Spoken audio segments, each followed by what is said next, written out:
श्री गोकुल नाथ की जय, श्री गिरिराज धरण की जय, श्याम सुंदर श्री अम्बे महारानी की जय। સંજયભાઈ, આપણે ચારધામની યાત્રા જે ચાલુ કરેલી છે એના બાબત તમારું મંતવ્ય બ્રીફમાં આપવાનું છે.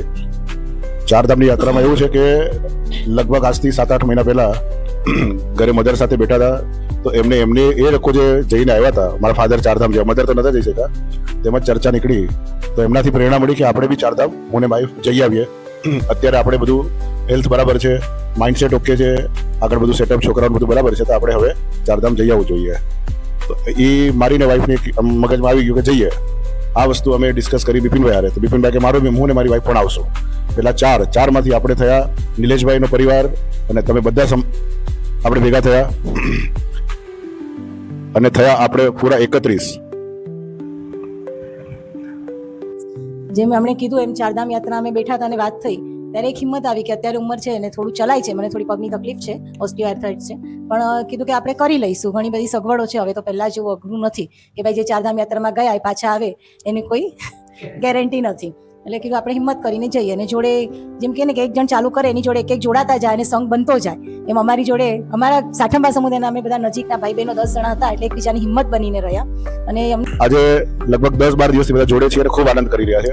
તો હવે આ જ્યારે નક્કી થયું જવાનું છે ત્યારે ઘણા બધા ટ્રાયલ એરર, ઘણા ટૂર વાળા સાથે અમે લોકો સંપર્ક કર્યો, ઘણા લોકો એમને અલગ અલગ ટાઈપના પ્રોગ્રામો આપ્યા, પણ દરેક જણને પાસેથી એક સમજમાં આવતું હતું કે આ ધામ એવું છે કે તમને 5 સ્ટાર ફેસિલિટીઝ ક્યાંય મળશે નહીં.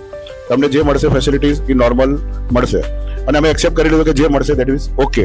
એટલે આપણે સુમન ટૂર વાળાની સાથે સંપર્ક કરી અને આપણે યોજનાઓ બનાવી અને તારીખો એ પ્રમાણે ડિસાઈડ કરી કે આ બધાને અનુકૂળ હોય એ પ્રમાણે. અચ્છા, ચારધામ યાત્રા ચાલુ થવા પહેલા તમારા દિમાગમાં કઈ એવા નેગેટિવ્સ હતા જે કે થઈ શકશે કે નહીં થશે એવા કોઈ પ્રશ્ન હતા? બહુ બધું એવું હતું કે આ કેમનું થશે, કારણ કે જ્યારે એક તો આજકાલ સોશિયલ મીડિયા એવું થઈ ગયું છે કે રીલો જોવો તો એવું લાગે કે આ થશે કે નહીં થાય, કે ક્યારે પાણી આવી જાય, ક્યારે પથ્થર આવી જાય, કાંઈ ખબર. બોલો સંજયભાઈ, યસ પરિમલભાઈ, કેવી રહી છે તમારી સુપર? તમે જે સુપર સ્ટાર્ટિંગ છે, આવું સુંદર સ્ટાર્ટિંગ છે કે આગળ જતા તો યાત્રા ક્યાંની ક્યાં લઈ જશો તમે. ખૂબ ખૂબ ધન્યવાદ પરિમલભાઈ, તમારો, નિલેશભાઈનો અને બિપિનભાઈનો. ચારધામ યાત્રાની શરૂઆત સરસ થઈ ગઈ છે, બધા એકદમ સરસ સેટ થઈ ગયા છે, કોઈને કંઈ અત્યાર સુધી તો પ્રોબ્લેમ નથી. એ ભગવાનને પ્રાર્થના કે આગળ પણ આવી જ રીતના આખી યાત્રા પૂર્ણ થાય.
આજે આપણે એક મેમરી આપી છે 2 બર્થડે બોયઝને.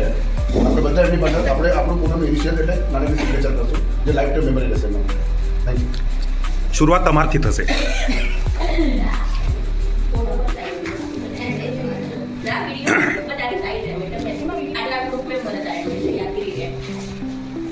ચેક પર સહી કરો એટલે અમને ખ્યાલ આવે. નિલેશભાઈ, તમે પણ કરી નાખો.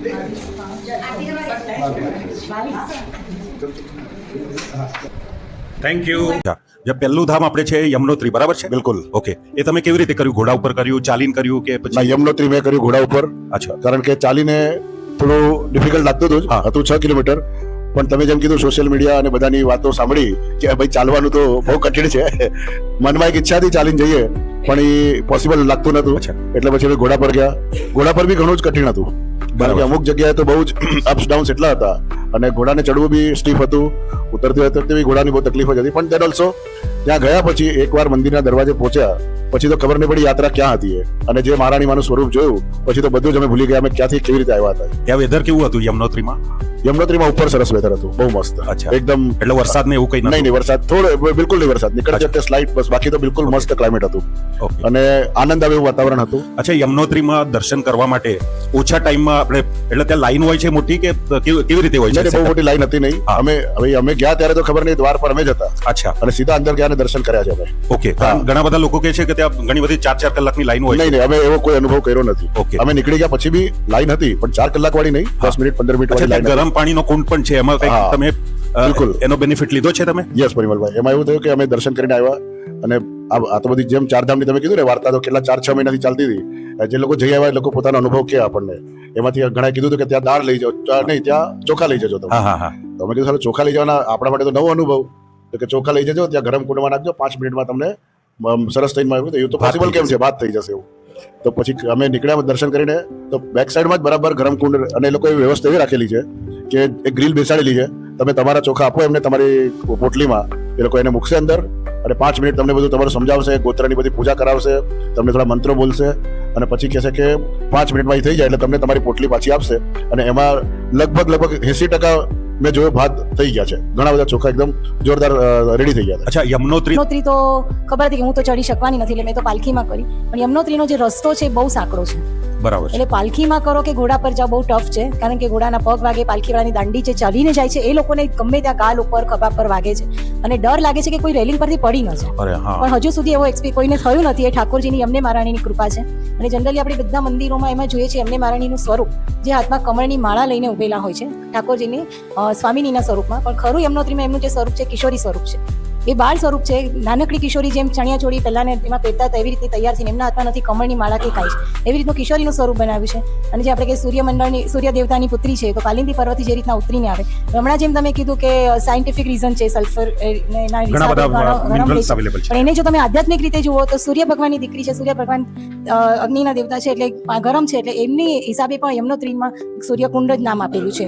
એ સૂર્યકુંડમાં તમે ચોખા બાફી શકો છો, એનો ભાત થાય છે, પણ નીચે જે છે એ એટલું ગરમ પાણી નથી કે જેમાં પુરુષો અને સ્ત્રીઓ બી સ્નાન કરી શકે છે. બરાબર છે. જ્યારે ઉપર એકદમ ગરમ છે, નીચે મીડિયમ છે અને બાજુમાં તો ઠંડુ પાણી યમુનાજીનું વહે છે. બરાબર છે. બરાબર. ધામ પૂરતો જ બીજો કોઈ એવો અનુભવ સારો ખોટો કોઈ પણ? સારો અનુભવ કહીએ હા. તો અત્યાર સુધી યમનેમાનું જે આપણે સ્વરૂપ જોતા હતા અને ત્યાં જે સ્વરૂપ જોયું એ એકદમ અલૌકિક હતું.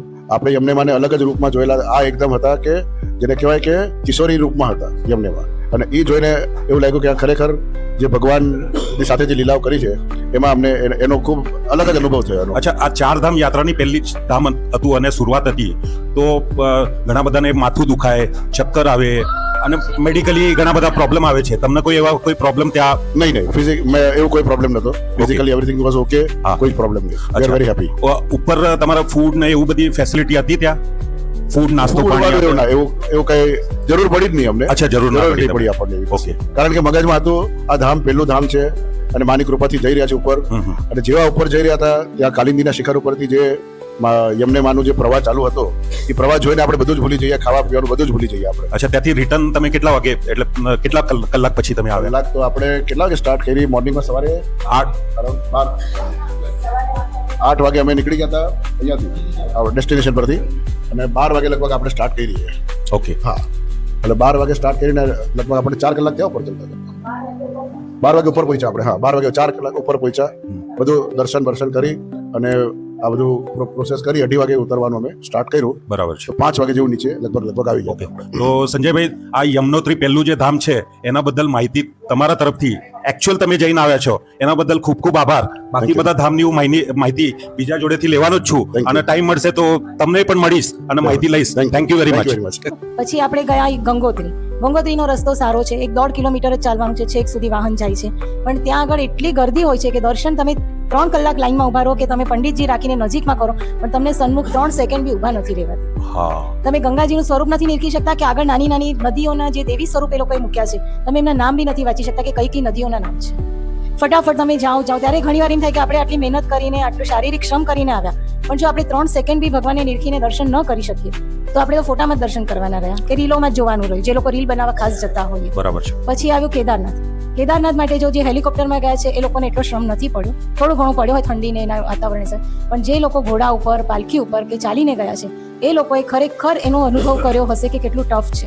બરાબર છે. એના રસ્તા સારા છે, પહોળા છે, એટલે કોઈને ઘોડાને કે પાલખીને કંઈ તકલીફ નથી થતી જેટલી યમનોત્રીમાં થાય છે.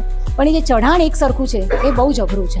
અને પ્લસ જ્યારે સીતાપુરથી સોનપ્રયાગ જવાનું છે ત્યાં તમે એક આપણે ઇન્સિડન્ટ થયો તો સવારે ગાડીનો, જેમ ચંદ્રેશભાઈએ કીધું એમાં થોડાક લેટ થઈ ગયા તો પાર્કિંગ સુધી પણ જીપ ગઈ. પાર્કિંગ થી પાછળ તો સવારની શરૂઆત જ 6 કિલોમીટર ચાલવાથી થઈ. બરાબર છે. એ માણસની અડધી શક્તિ તો ત્યાં જ વપરાઈ ગઈ. છતાં હિંમત કરીને બધા ગયા ઘોડામાં, પાલખીમાં, અને ત્યાં જઈને તો આમ આંખે આંસુ આવી ગયા. પણ કેદારનાથ કો કે ઠાકોરજી કો એમણે એટલે સુધી આપણને પહોંચાડી દીધા કે નહીં, હવે તમે અડધા રસ્તે તો પાછા જવાના નથી, એટલે હિંમત કરીને આગળ જ વધવાનું છે. એટલે એ દર્શન થયા અને જ્યારે સાક્ષાત ત્યાં જઈને બધાને ભલે VIP દર્શન કર્યા છે પણ દરેકને શાંતિથી દર્શન થયા, કોઈ ધક્કા મૂકી નહીં, કાંઈ જ નહીં.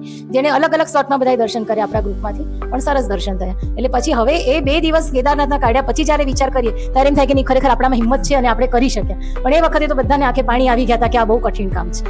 અને પછી તો બદ્રીનાથ તો આપણે વિષ્ણુજીનું સ્વરૂપ છે, એમને તો બહુ સુંદર દર્શન થયા. 2 કલાક 3 કલાક બધા લાઈનમાં ઊભા રહ્યા, પણ ત્યાં ગયા પછી અમે લોકોએ 4-5 જણા જે સાથે હતા અમે લાઈનમાં તો દર્શન કર્યા, ઘણું બધું ચાલ્યા એ વખતે. પછી બહાર આવીને ફરી અમે આરામથી ગયા તો બી સુંદર સ્વરૂપના દર્શન થયા. પ્લસ ખબર નહીં કયો ગેટ હતો તો ખબર પડી તો ત્યાંથી 4-4 જણને મોકલતા હતા. 4-4 જણને મોકલીને સ્ટેજ પર ઉભા રહીને અમે સાક્ષાત એમની સામે 2 મિનિટ 3 મિનિટ ઉભા રહીને દર્શન કર્યા. ત્યારે એમ થયું કે આ ખરી રીત છે દર્શન કરવાની. ભલે તમે 3 કલાક લાઈનમાં ઉભા રહ્યા, પણ જે તમે 2-3 વાર શાંતિથી દર્શન કર્યા. નાથદ્વારામાં આપણે ઘણી વાર જઈએ છીએ સન્મુખ કરવા 2 વાર 3 વાર પાછળથી દોડીને, પણ એમાં બી ધક્કા મૂકી થાય છે. આ એકદમ રિલેક્સ થઈને ત્યારે એમ થયું કે નહીં, હવે ઠાકોરજીની કૃપા છે, આપણા 4 ધામ પૂરા. બરાબર છે. તો કલ્પનાબેન, તમારો ખૂબ ખૂબ આભાર. અને જે રીતે તમે 4 ધામની એક શોર્ટમાં જે અનુવર્ણન કર્યું છે એનું, એ ખૂબ જ, એટલે આર્ટિક્યુલેશન તમારું જે છે એ ખૂબ જ સારું છે. Thank you very much. ન પડે પણ આપણી યાત્રામાં કોઈ વિઘ્ન આવ્યું નહીં, એના માટે ભગવાનનો ખૂબ ખૂબ આભાર. અચ્છા.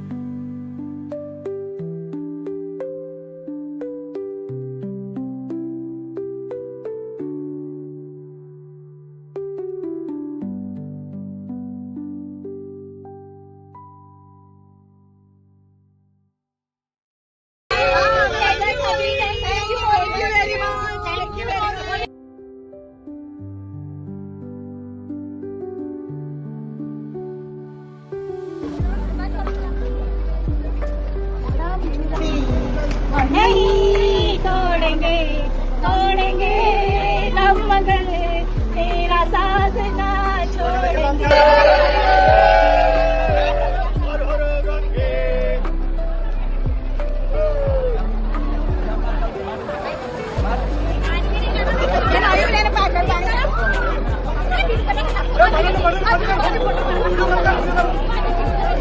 यमुनोत्री બહુ અગમ છે.